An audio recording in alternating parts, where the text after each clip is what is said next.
It's cold, it's wet, it's rainy, but it's starting to turn spring, and it's time to get a start on planting. So I'm going to show you how I do a wicking tub, but I'm going to bring you inside to do this because of the weather and because of COVID-19, or I like to call it the CCP virus.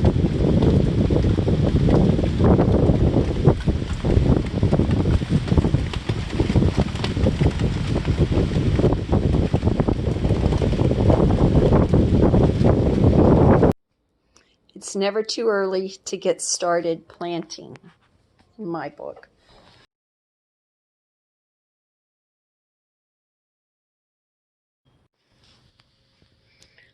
Kova wants to come in.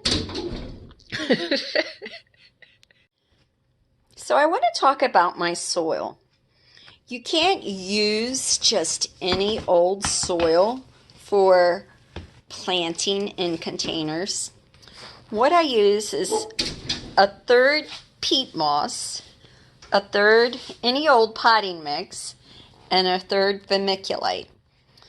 By using the vermiculite, which will hold the water and bring it up, and the peat moss, which is a natural absorber of moisture and will keep the soil moist, adding that with any old potting mix, one you get from Walmart or what have you, it doesn't matter. But what it does matter is that it's a third of each, and that's what I have in here. And that's what I use as my potting soil, and that doesn't have any extra additives in it.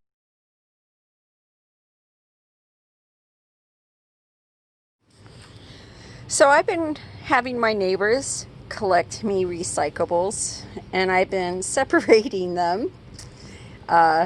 Odd containers, soda containers, milk cartons, cans. I hate showing you this. Cardboard. All right, and I leave it out here to get wet. I'm going to be putting it in my mulch garden. So anyway, I thank my neighbors for helping me with this project. And it's just a mess yet. Just wait until you see how it's going to look later. I want to talk about how I put the holes in. Now, I first was using my Ryobi drill. I like it because it has these little battery packs, and it's pretty light. And this is, you can see I've been using this. But with me having the rheumatoid arthritis, being an old woman, sometimes this gets heavy and the pushing and all. There are some other cut areas that I don't know what they're called. They're called spade bits. Spade bits. And these make a nice larger round hole than the drill bit does. And so in the bottom of the plastic, I'll probably be using one of these. I don't know. Occasionally to cut things, I use a knife or my retractable razor blade. But today, I'm going to show you, I'm going to use a wood burner. Just something I had on hand with using. So now I have my milk jugs. I have the holes drilled in the top with a little bit of space right here to leave air to oxygenate the water. And on the bottom, I have holes on the bottom for the water to drain out. And you can see in my basket here, this is a 17-gallon, and so I am going to be able to put 6 of them here. Now, what I'm going to do next is I'm going to measure some heavy-duty fabric to come in, come all the way down here, and come back up here so that and I'm going to pack the soil down in there so that it can wick up the water. The next thing I'm going to do is I'm going to take this heavy-duty landscaping fabric and I'm going to measure it out by laying it up down into the center where the water can be wicked up through the soil I'm going to pack in there. So I don't have the experience myself. However, I've been told to get the heavy-duty landscaping fabric because this will last you a couple of years, whereas a lighter weight might even disintegrate within your one growing season. So I'm going to try it out. It wasn't that much more, and since it was delivered at home, it seemed like a good idea to try it out, since I might not be able to go back out. So I measured out, and it ended up being about 4 feet that I needed for this particular bucket. And so I wanted to take the measurement in case I use this technique again. I saw that I'm really close, so I'm just going to do a couple of little cuts here, push this down in. Show you I got going on here. It's messy on my counter here. I'm crushing up some egg shells, and I got quite a few in there. Tomatoes love them. I have my onion plant planted just a week ago. Look at those sprouts. And I saw this on YouTube, how you can put it in this little holy planter, or you can make one out of buckets just like this and plant them like that. And you'll have a pretty plant. And that's just a week, and it's going to get great. Here I got some small crackies, some very small crackies. I believe this is some lettuce, and I believe in reusing what you use. These are my little single drink Woodbridge wine, and I got some bigger ones that I'm going to put some things in. I'm a branch broke off of one of my zucchinis, so I'm rooting that the cracky method, and it's already gotten a couple of roots coming off of that. I hate wasting anything at all. So my wheatgrass growing back there, and my hydrogen peroxide solution, my juicer and everything. So got my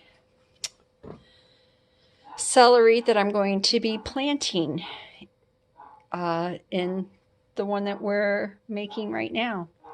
Or maybe I'll do the collard greens in there. And I got some more little onion sprouts. So, very busy counter today. This is my Thieves, which is supposed to be good essential oil that will help combat the coronavirus. I just took the easy route and cut a few slits, and this is ample for me to push it through here. I'm not too worried that there's a little extra room around here. It's not that bad. I won't make that mistake the next time. I underestimated the fragileness, how easy it was to cut through here. I just used a pair of kids' scissors, tell you the truth. Now, some people will take the edge of this and cut it here so that nothing gets stuck in here. But I tell you, I'm so OCD. I'm going to probably be checking this anyway, so I'm not going to make an extra cut with something I don't have, tools that I don't have. I mean, this already, it looks pretty thick. I don't know. So, I'm just going to leave it like this, and if I see that water isn't flushing out, I can just make this go up or down. So now that I got the designated container to hold the fill line, I got to get the level of how high I'm going to have my hole. I've seen a lot of people and they talk about 3 inches and other people talk about 5 inches. I'm a lazy waterer, so I'm going to probably do 5 inches, but I just want to double mark this. I just take this right here.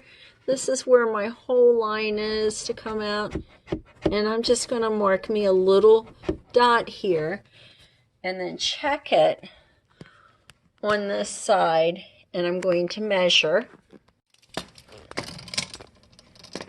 I was very surprised that the top of my hole was at 8 inches. It seems like putting it at 3 or 5 is such a waste of all that space of watering. So I'm going to cut it in half and put it at maybe 6.5 or 7. Now that I got my fabric cut and I got it all filled in there, I've got to cut the hole for my fill line. Now, I like my fill line right by my drain line. So while I'm sitting there filling it and I see that it's starting to exit, then I know that it'll be right. And when I put this in, right now, I'll show you what I'm going to do.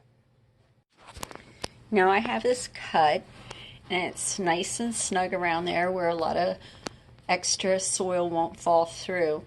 Now see, this is why I don't cut the bottom, is I am going to tilt this like that. So now this is on a tilt and it's not sitting flat on the bottom.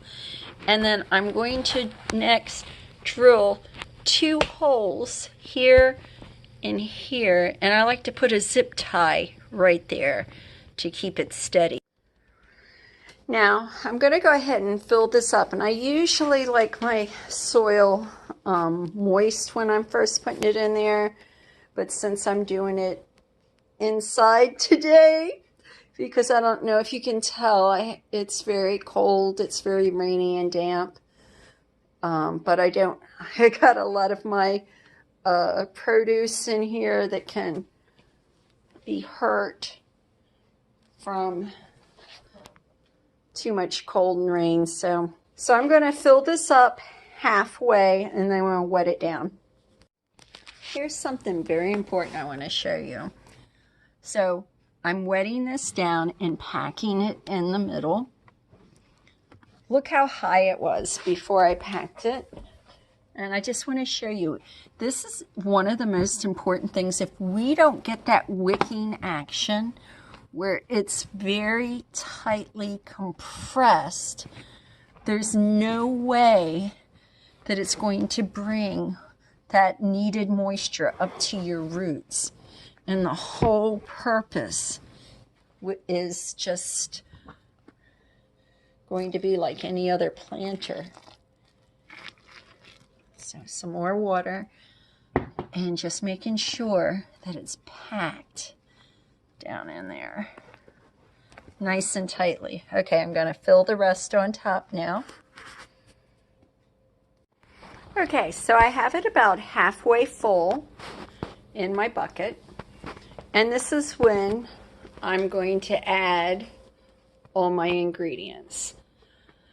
So I'm going to add Sustain, which is an organic fertilizer, worm castings, chicken manure, blood meal, especially for my tomatoes, they need that, and some natural bone meal.